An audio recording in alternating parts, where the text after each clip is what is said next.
A brass pendulum swings with a rhythmic, heavy tick inside the dusty antique shop. Arthur traces the worn edge of a leather-bound journal with his thumb. Outside the frosted window, neon streetlights bleed into the thick midnight fog. The smell of aged paper and bitter black tea hangs heavy in the still air.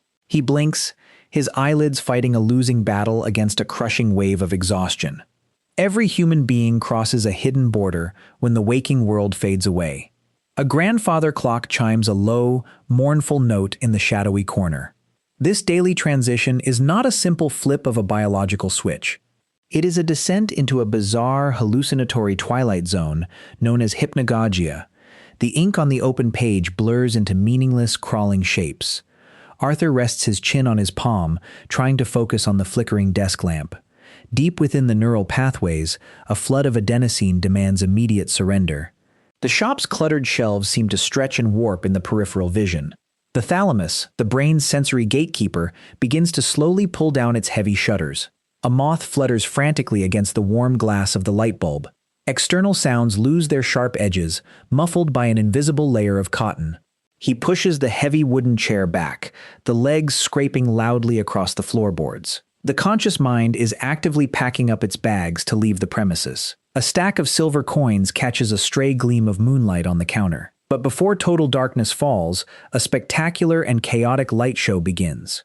The dusty shop seamlessly dissolves into a vast, pristine art gallery with white marble floors. Arthur stands completely frozen beneath a towering, vaulted glass ceiling. The walls are completely blank, waiting for the visual cortex to misfire. A sudden explosion of geometric neon fractals violently splatters across the empty space. Brilliant shades of magenta and electric blue pulse without any external light source. He reaches out a trembling hand toward the hovering, shifting shapes. The prefrontal cortex, responsible for logic and reason, is already powered down. There is no filter left to question the impossible physics of this new environment. A soft breeze ripples through the gallery, carrying the distinct scent of ocean salt. The brain is desperately trying to interpret random neural static as meaningful reality. A disembodied voice suddenly whispers his childhood nickname from the empty corridor. Arthur spins around, his long coat flaring out in the sterile white room. There is absolutely no one standing in the endless stretch of marble. The temporal lobes are generating phantom auditory signals out of pure silence. A fragment of a classical symphony echoes faintly from an unseen gramophone. He takes a cautious step forward, the floor feeling spongy and unstable beneath his boots. The rational observer within him is fading rapidly, losing its grip on the steering wheel. A flock of black origami birds bursts from a nearby ventilation shaft. They circle overhead, their paper wings making a sharp, rustling sound. This is the nightly carnival of the mind, performing to an audience of one. The gallery walls begin to drip with a thick, golden liquid. Arthur watches a drop fall, hitting the marble with a heavy, metallic clang. The boundary between wakefulness and sleep is a messy, uncoordinated collapse. Different lobes of the brain are crossing the threshold at entirely different speeds. The visual centers are wide awake while the motor controls are actively shutting down. A sudden wave of dizziness forces him to grab a smooth marble pillar for support. The golden liquid pools around his boots, reflecting a distorted, alien sky. His breathing turns shallow, entirely automated by the lower brainstem. A distant door slams shut, echoing like a gunshot through the vast hall. The liminal space of hypnagogia holds the most fragile experiences of human existence. Without warning, the solid marble floor abruptly shatters into a million floating fragments. Gravity completely abandons the gallery, replaced by a terrifying absolute void. Arthur plummets into the black abyss, his arms thrashing wildly in the empty air. The sensation of free fall is violently realistic, tearing a scream from his throat. The nervous system has catastrophically misinterpreted the natural relaxation of muscles. It registers the sudden drop in physical tension as a literal plunge off a cliff. An emergency signal blasts through the neural network with explosive urgency. A massive jolt of adrenaline floods the bloodstream in a fraction of a second. The hypnic jerk fires, demanding the body to catch itself before impact. The falling man is violently yanked back into the physical realm. Arthur gasps loudly, his entire body convulsing in the heavy wooden chair. The antique shop snaps back into existence, dusty and utterly silent. His heart hammers fiercely against his ribcage, a frantic drumbeat in the quiet room. The tea in his cup sloshes over the rim, staining the dark wood desk.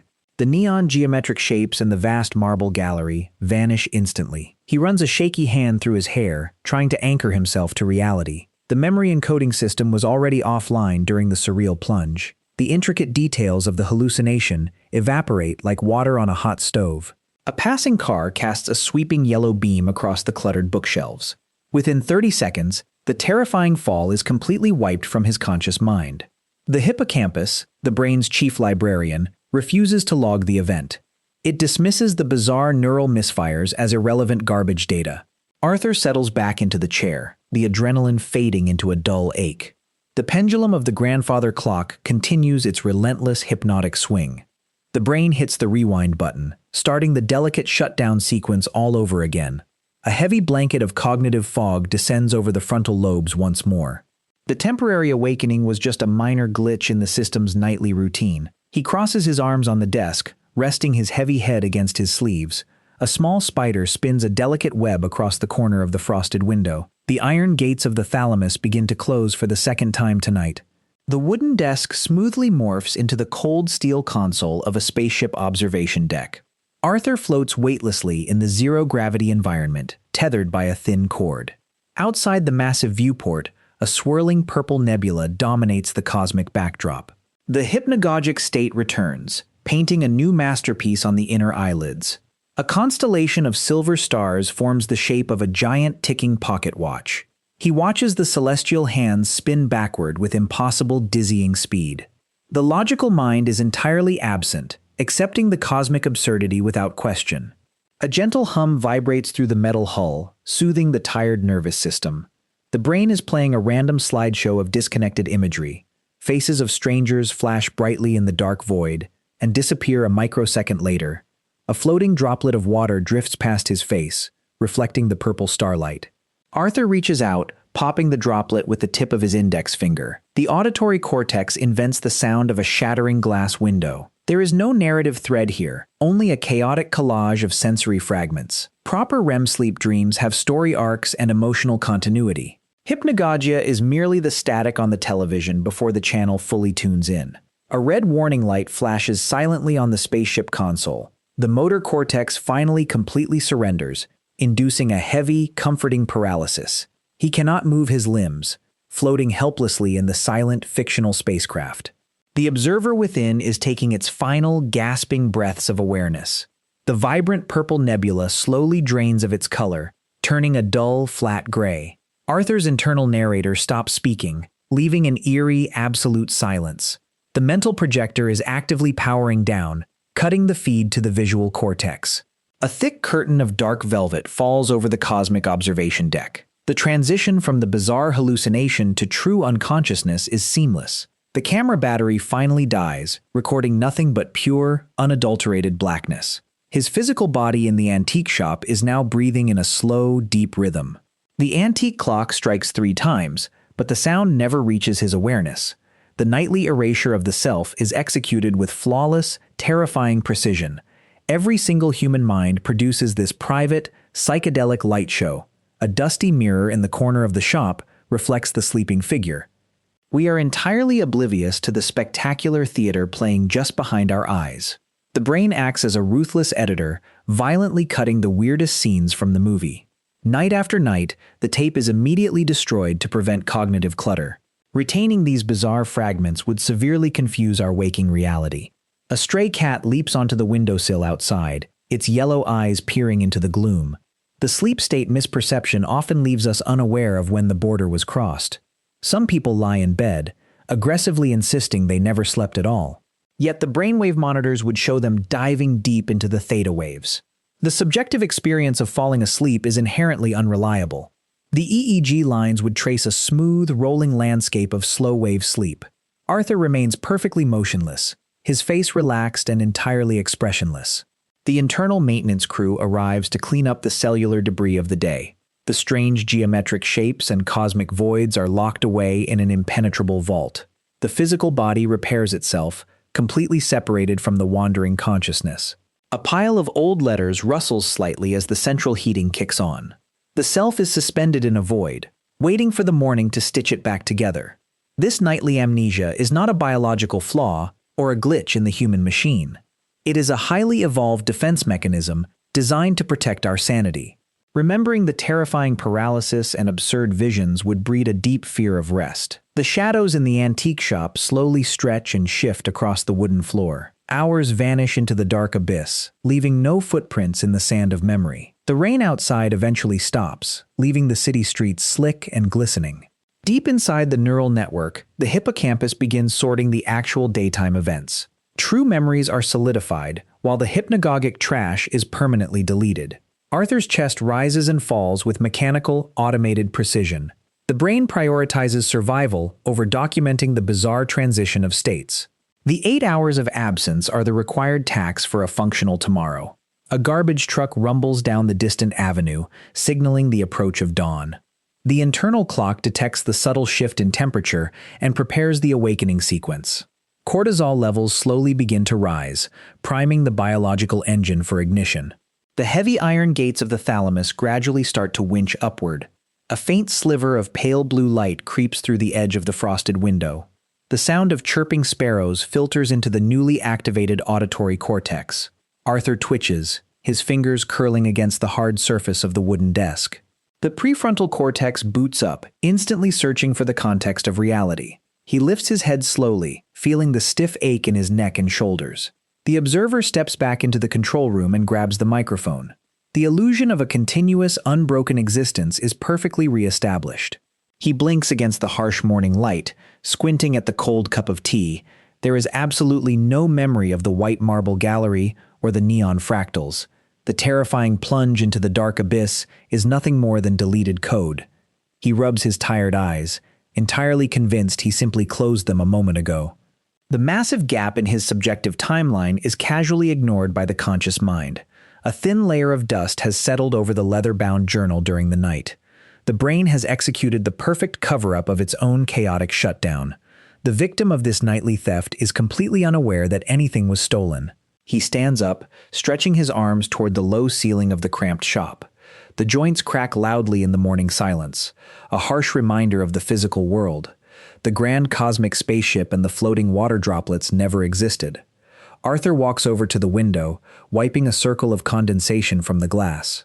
The city outside is already bustling with cars and hurried pedestrians. Every single person on that street went through the exact same surreal journey. Every mind generated a chaotic masterpiece and immediately burned the canvas. We navigate our lives blind to the psychedelic borderlands we cross every night.